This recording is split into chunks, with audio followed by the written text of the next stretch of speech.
Assalamualaikum warahmatullahi wabarakatuh. Jumpa lagi di channel Parlan SPD. Yang terhormat para YouTuber seluruh Nusantara,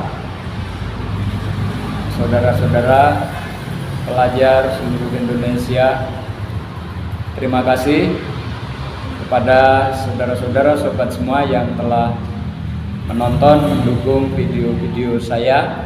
Semoga Anda semua mendapatkan berkah dari Allah Subhanahu wa Ta'ala. Baik, pada kesempatan ini saya mau mencoba menyampaikan masalah mitigasi bencana. Ya, jadi kita ketahui bersama bahwa bangsa Indonesia merupakan bangsa yang rawan dengan bencana, entah itu gempa bumi, entah itu tsunami, entah itu angin puting beliung, banjir, tanah longsor, dan lain-lain, sehingga memang perlu adanya mitigasi bencana ini. Apa sih arti dari mitigasi bencana itu?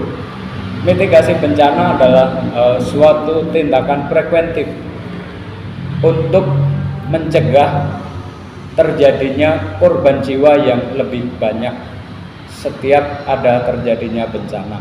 Jadi intinya meminimalisir jatuhnya korban jiwa dalam setiap terjadi bencana, entah itu tsunami, entah itu gempa bumi, entah itu erupsi gunung api, dan sebagainya.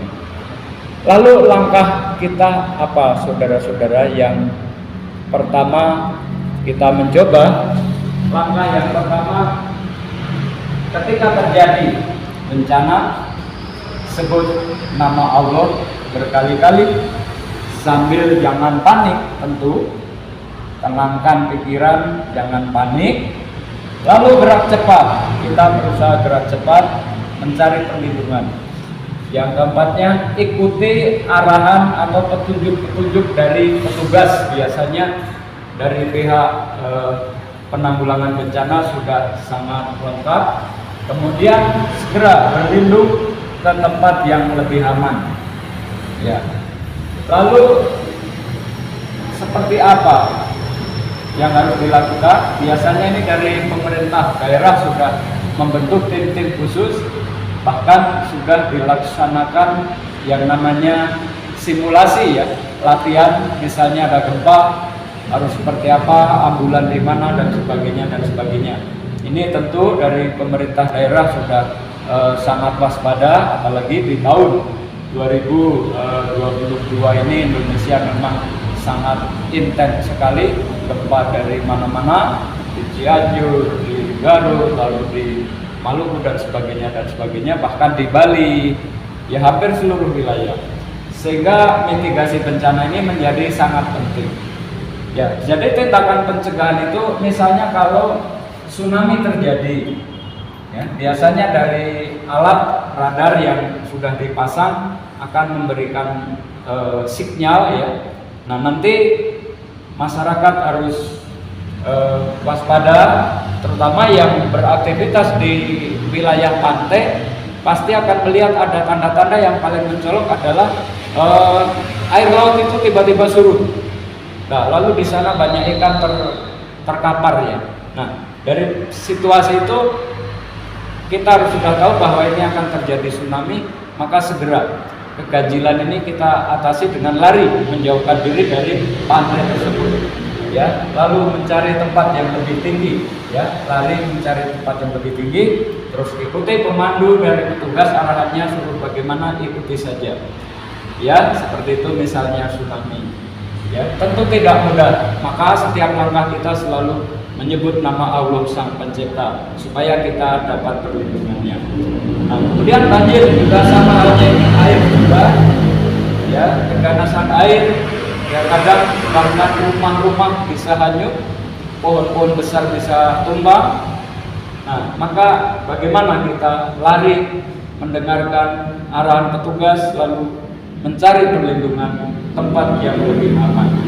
Erupsi gunung api, biasanya yang masyarakat di dekat gunung api, yang komunitas hidup di sekitar gunung api, biasanya tanda-tanda awal adalah banyaknya binatang-binatang yang turun dari gunung. mulai turun dari gunung, lalu ada tanda-tanda pohon di sekitarnya tiba-tiba layu. Nah, ini artinya kemungkinan akan ada terjadi erupsi di gunung api tersebut. Maka masyarakat diharapkan segera bergegas menyelamatkan diri, terutama kalau perlu abaikan hewan ternak kesayangannya dan sebagainya, karena tidak sedih, tapi karena ngurusin ternak kesayangannya akhirnya ternaknya tidak tertolong, yang punya ternaknya ikut tidak tertolong. Ini tentu penting ya. Tentu kita sadar semua bahwa akan seperti apa kepanikan kita ketika terjadi bencana itu luar biasa pasti. Nah, untuk itu kita selalu sambil bergerak, sambil menyebut nama Allah Sang Pencipta agar kita dapat perlindungannya. Kemudian tanah longsor juga, ini kita lihat lokasi sekitar kita.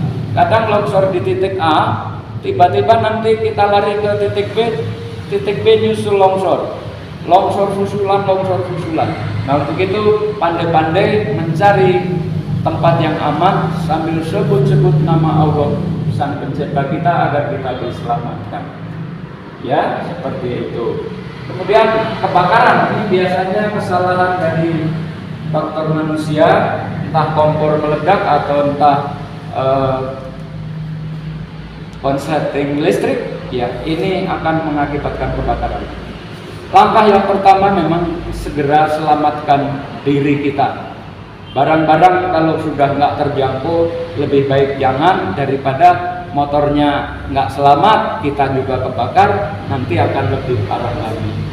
Jauhi dari kobaran api, ya, berlindung ke tempat yang lebih aman. Ini kalau kebakaran. Kita bisa bayangkan kalau api membesar, itu daerah sekitar itu mungkin berapa puluh meter, udah panasnya luar biasa ya. Jadi udah jangan coba-coba memasuki rumah ketika api sudah besar. Ya, ini kalau kebakaran. Kalau badai angin, puting beliung misalnya, di Indonesia juga sering terjadi angin besar, badai, dan yang sering adalah angin puting beliung. Ini bahkan rumah bisa terbang, pohon bisa tumbang. Nah, kita juga harus mencari perlindungan yang kira-kira aman, lari sambil kita selalu menyebut kuasa Allah agar kita mendapat pertolongan dari Sang Pencipta. Baik, pelajar seluruh Indonesia dan adik-adik semua, saudara-saudara di seluruh wilayah Indonesia, kita tetap bersyukur dengan adanya bencana-bencana alam itu ada segi positifnya. Nah, cara mensyukurinya adalah kita juga melihat segi negatifnya. Negatifnya adalah kita banyak korban kerusakan, ya, korban jiwa, itu secara negatif. Tetapi secara positifnya ada perubahan bentuk muka bumi dari peristiwa-peristiwa itu. Baik, saudara-saudara pelajar yang terkasih, boleh juga dari religi, dari agama memandang peristiwa bencana ini adalah peringatan Allah. Yes, oke, agar kita sebagai manusia bisa selalu bersyukur, menjalankan ajaran-ajaran agama, ya, agar alam kita semakin damai, semakin aman untuk tempat tinggal kita.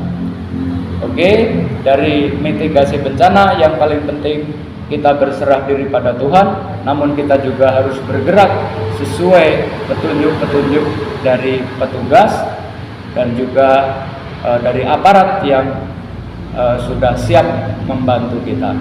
Indonesia memang rawan gempa, namun sekali lagi kita bersyukur ada positifnya untuk perubahan alam, untuk kemakmuran. Negatifnya ini yang harus kita cegah bersama-sama, bagaimana kita menyelamatkan diri dan menyelamatkan harta benda kita. Mungkin itu saja dari saya, semoga bermanfaat. Dan sekali lagi saya doakan saudara-saudara di seluruh tanah air yang sedang dilanda bencana gempa, angin puting beliung dan lain-lain, mudah-mudahan segera mendapatkan hidayah, kemudian bisa hidup normal seperti sedia kala. Ya, sekali lagi kita diingatkan oleh Allah, yes, oke, kita harus sadar itu. Baik, itu semoga menjadi bahan melangkah kita dalam menapaki kehidupan sehari-hari untuk menyongsong tahun 2023 yang akan datang. Semoga alam kita lebih damai, lebih aman, dan kita bisa jaya. Jangan lupa tekan tombol subscribe-nya, like, dan komentar. Aku akan lebih senang bila saudara-saudara komentar agar video saya selanjutnya lebih baik. Terima kasih atas dukungannya kepada para penonton channel Parla.